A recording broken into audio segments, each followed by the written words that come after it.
உங்கள் பேர் என்னங்கய்யா? என் பேர் நெடுஞ்செழியங்கிறது சுருக்கமாக செழியன்னு சொல்லுவாங்க. ஆமாம் சொல்கிறாங்க. நீங்கள் வந்து புல்லான் சாது அவரோட நெருங்கிய தொடர்பு இருந்ததாக நாங்கள் கேள்விப்பட்டோம். ஆமாம், அது உண்மையா? அது உண்மைதான். எவ்வளவு ஆண்டுகள் அவரோட நெருங்கி பழகி இருக்கீங்க? 74 ஆரம்பம். 74 நீங்கள் ஆரம்பிச்சிருங்க. அவருடன் வந்து ஆன்மீகத்தில் தொடர்பா இல்லை வேறு விஷயங்களுக்காக நீங்கள் முதல்ல அவர் மீட் பண்ணி பேசி அதுக்கு பிறகு ஆன்மீகத்தில் தொடர்பு நிறைய வச்சுக்கிட்டீங்களா? இவருக்குமே ஆன்மீக சம்பந்தமான தொடர்பு தான். ஆன்மீக சம்பந்தம்னா ஆன்மீகத்தில் நிறைய வந்து மந்திரங்கள் இருக்குது, மைவித்தைகள் இருக்குது, தவம் இருக்குது. இதில் எந்த லைனில் அவங்க வந்தாங்க, நீங்கள் எந்த லைனில் வந்து நீங்கள் இப்போ வந்துக்கிட்டு இருக்கிறீங்க? 2 பேருமே தவ லைன் தான். அந்த 2 பேருமே தவம் செய்யறதுனால அவங்களே என்னை தேடி பார்க்க வந்திருந்தாங்க. அவங்களே தேடி உங்களை பார்க்க வந்திருந்தாங்க. எனக்கு அவங்களுக்கு எந்த சம்மந்தமும் கிடையாது. நான் இங்கேருந்து 40 கிலோமீட்டர் அவங்க ஊர். சரி. இங்கேருந்து பக்கத்தில் ஒரு ஊருக்கு பிரான்மலைக்கு பக்கத்தில் உடன்பட்டிக்கு வந்திருந்தாங்க. சரி. அங்கே வந்திருக்கும்போது அவங்க என்னை பற்றி அந்த ஊருக்காரர் சொன்ன உடனே கூட்டியார் சொல்லி பார்க்கணும்னு சொன்னேன். நேராக நாங்கள் 2 பேருக்கும் அதெல்லாம் ஃபஸ்ட்டு தொடர்பு. அப்போ தவத்தின் மூலியமா 2 பேர்த்து தவம் தான். வேற மந்திரம் தந்திரம் அந்த மாதிரிலாம் 2 பேருக்குமே விருப்பம் கிடையாது. 2 பேர்த்துக்குமே விருப்பம் கிடையாது. இப்போ பொதுவாக வந்து ஆன்மீகத்தில் வந்து நிறைய பேர் சாமிகள் எல்லாம் கும்பிட்டு வழிபாட்டு மூலியமாக வர்றாங்க. அப்புறம் இந்த யாகங்கள் மூலியமாக வழிபாடு பண்ணி வர்றாங்க. அப்புறம் மந்திரங்கள் செவிச்சு அது பண்ணி இது பண்ணி எல்லாம் வந்துடுறாங்க. இப்போ நீங்கள் 2 பேரும் எந்த வழியில் வந்துட்டு இருக்கிறீங்க? 2 பேருமே தவம் தான். இப்போ தவத்தை பற்றி நல்லா விளக்கி சொல்ல. தவம் செய்கிறாங்கன்னு எல்லாருமே சொல்கிறாங்க. நான் தவம் செய்கிறேங்க, தியானம் பண்ணுறேன். தவம் தியானம் இதை பற்றி கொஞ்சம் நல்லா விளக்கி சொல்ல. தவம்னா என்ன? தவங்கிறது மனசை 2 பாயிண்ட் தான். இதில் பெரிய விஷயமே ஒன்றும் இல்லை. சரி. ஒன்று மனசை ஏதோ ஒரு பிடிச்ச பொருளை நிறுத்துறது. சரி. மனதை எண்ணத்தையும் நினைவு எல்லாத்தையும் ஒரு புள்ளியில் நிறுத்துறது. அடுத்தது வந்து எதையும் நினைக்காம இருக்கிறது. இதுல வந்து எது பெஸ்ட்? நல்ல நிலை வந்து எதையும் நினைக்காம இருக்கிறது. எதுவுமே நினைக்காம இருக்கிறது. வெற்றிடமா இருக்கிறது. அப்போ மனசு வெற்றிடமாக இருந்துச்சுனாக்கா அப்போ இந்த உலகத்தில் இருக்கக்கூடிய உலக எண்ணங்களே இல்லாமல் போயிருமே. அதனால உங்கள் 2 பேருனால அவங்களுக்கு இந்த சமுதாயத்துக்கு என்ன பிரயோசனம்? நம்ம ஏற்கனவே நிறைய இதுகளை செஞ்சுட்டோம். சரி. வந்ததுனால பல நன்மைகள் செஞ்சுட்டோம். சரி. இனி வந்து நம்மளுடைய போக வேண்டிய இறுதி நிலைக்கு நம்ம அந்த நினைவற்ற நிலைக்கு போனாக்க நம்ம இறுதிக்கு போக முடியும். இறுதி நிலைக்கு நினைவற்ற நிலைக்கு அப்போ தான் அந்த எங்கேருந்து வந்தோமோ அந்த இடத்துல நம்ம போய் சேரணும். நம்மளுடைய ஆன்மாவுடைய பிறப்பிடத்துக்கு நம்ம நோக்கி செல்றோம். சரிங்க. இப்போ இந்த ஆன்மான்னு சொல்கிறாங்க, உயிர்னு சொல்கிறாங்க. இதுக்கு 2க்கும் உள்ள வேறுபாடு சொல்லுங்க. ஆன்மாங்கிறது தனியாக ஒரு பொருள், அது எதுலேயும் தொடர்பு இல்லாதது. சரி. உயிருங்கிறது மூச்சு, இந்த காற்றுன்னு சொல்கிற மாதிரி. சரி. இதோட சம்மந்தப்பட்டது. 2 சம்மந்தப்பட்டது. ஆன்மா வந்து தனியாக நிற்கும். சரி. இப்போ நீங்கள் ரொம்ப நாள் 77 இருந்து புல்லான் சாது அவங்கள நேராக மீட் பண்ணி அவர்கிட்ட சேர்ந்து தவம் பண்ணியிருக்கீங்க, யாகங்கள்லாம் பண்ணியிருக்கீங்க, நெருங்கி பழகிருக்கீங்க. அவருடன் நெருங்கி பழகின கண்டு அவருடன் வந்து உங்களுக்கு பிடித்த செயல் என்ன இருக்கும்? மற்ற நிறைய ஞானிகள் இருக்காங்க. மற்ற ஞானிகளுக்கும் அவருக்கும் உள்ள வேறுபாடு, அவர்கிட்ட நெருங்கி பழகி பிடித்த செயல்பாடு மட்டும் என்ன? நானும் நிறைய ஞானிகளை போய் நேராக பார்த்துருக்குறேன். அவங்க சாமி நானுமே நிறைய பேரை போய் பார்த்துருக்கேன். சரி. அவர்கிட்ட மெயின் பாயிண்ட் கோபமும் இல்லாத ஒரு நிலை, பெரிய நிலை. சரி. எந்த விஷயத்த இருந்தாலும் சகிப்புத்தன்மையாக நிற்கிறாங்க. சரி. சிறு குழந்தை ஒரு சந்தேகம் கேட்டால் கூட அதுக்கு விளக்கம் சொல்லுவாங்க.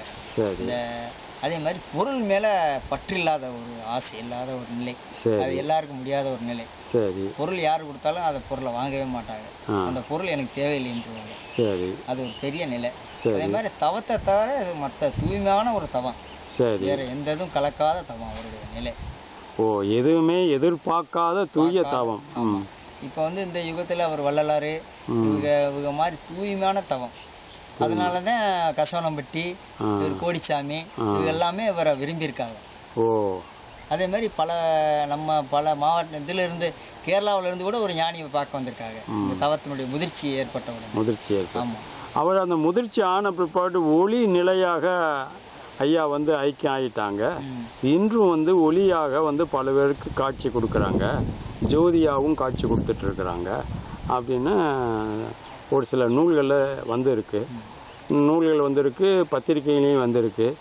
இப்போ அங்கே ஒவ்வொரு மாதமும் பௌர்ணமி அன்று யாகங்கள் நடத்து அந்த யாகத்தில் நிறையா மக்கள் அந்த பகுதியில் உள்ள மக்கள் வந்து பயனடைஞ்சிட்டு இருக்காங்கன்னு கேள்விப்பட்டோம். அது வந்து இந்த அவருடைய ஜீவ நிலைக்கு பிறகு அவருடைய அருளாற்றல் மூலியமாக வருதா, இல்லை அவர் தவத்தின் மூலியமாக வந்து அந்த மாதிரி நிறைய செயல்கள்? ஏற்கனவே இந்த தவம் எல்லாத்தையுமே செஞ்சு ஒரு முழுமை பெற்றுட்டாங்க அந்த இடத்துல. சரி. ஏற்கனவே அந்த இடத்துல ஒளிகள் அணுக்கள் எல்லாமே அண்டவெளியிலிருந்து அந்த இடத்துல வந்து நிறைஞ்சிருச்சு. சரி. இறுதிக்கு போறதுக்கு முன்னாடி அண்டவெளியிலிருந்து ஒளிகள் வந்து கீழே இறங்கிருக்கு. அதே மாதிரி அணுக்கூட்டங்கள் வந்து கீழே இறங்கிருக்கு. அது ஏற்கனவே அந்த இடத்துல எல்லாமே நிறைஞ்சிருக்கு. இனிமே அதுல புதுசா ஒண்ணும் அந்த இடத்துல வர வேண்டியது இல்லை.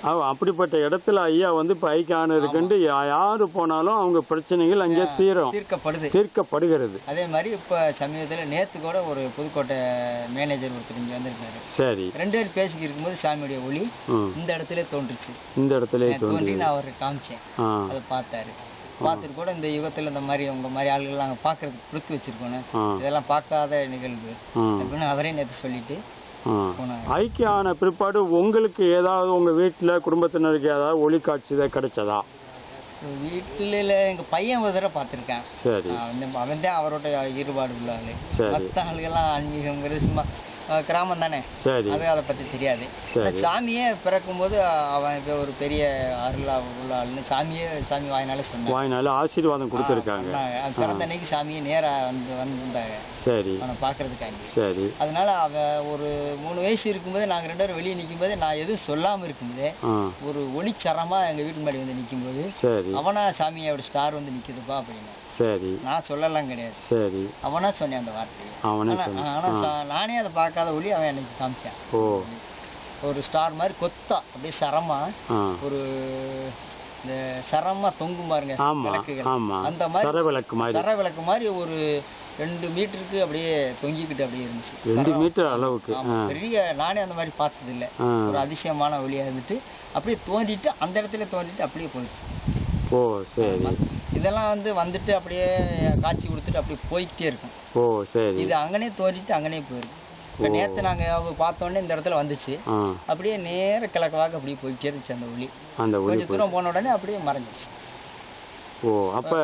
அப்ப அவருடைய அருளாற்றல் வந்து ஒளி காட்சியாக பல்வேறு இடங்கள் அப்படி நிறைந்திருக்கு. அருள்னு சொல்ல முடியாது, தவத்தினால பெறக்கூடிய வேற தவம் வேற. அருள்ங்கிறது இந்த கோயில்கள்ல சரி வழிபாடுங்கிறது, அருள்ங்கிறது வேற. சரி. தவத்தால தன்னுடைய ஒளி, கடவுளுக்கு இதுக்கு சம்மதம் கிடையாது. தான் செஞ்ச தவத்தால தனக்குள்ளிருந்து ஏற்படக்கூடிய ஒளி. ஆமா, இதுக்கு இறைவனும் நம்மளும் ஒன்னாயிருவோம் அந்த ஒளி வந்த உடனே.